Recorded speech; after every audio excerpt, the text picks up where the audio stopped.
पुढच्या आणखी एक महत्त्वाच्या बातमीकडे. लक्ष्मण हाके चर्चेत असतानाच आता त्यांच्या पत्नी विजया हाकेंची एक कथित ऑडिओ क्लिप व्हायरल होते.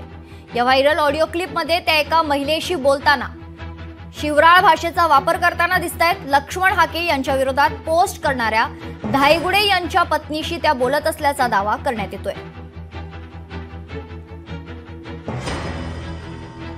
अहो काय हो तुमच्या मिस्टरांचं काय चाललंय मला नाही माहित. काय तो सगळं काहीतरी पोस्ट टाकतोय काय करतो. काय त्याला कमी पडलं होतं. हा प्रत्येक आलेल्या नातेवाईकाला मी साडी घेतलेली आहे. प्रत्येकाचे मी उठाठेव केलेली आहे. काय माझं चुकलं ग. हा केले असा तडफडून मरल ना. काय माझं चुकलं. माझी चूकच काय झाली मला हे सांग. मला काय बोलताय तुम्ही. नाही पण तो असं का करतोय. हा रोज माझ्या घरात येत होता तर जेवत होता.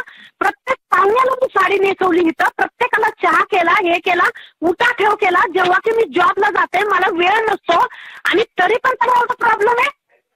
मी स्वतःच्या कष्टावर काही घेत असेल तर त्याला काय प्रॉब्लेम. मॅडम नीट बोला जरा. नाही व्यवस्थित नीट बोलायचं. तुझ्यासाठी नीट बोलायचं असेल. मी का नीट बोलू. मी माझं चूक काय झाली. मी म्हणते ना माझी जीत काळी आहे. काही होणार नाही. मी जसं म्हणते तसंच होणार आहे. बरं हो ठीक आहे. लोकशाही मराठी ऐका, पहा, जागरूक रहा.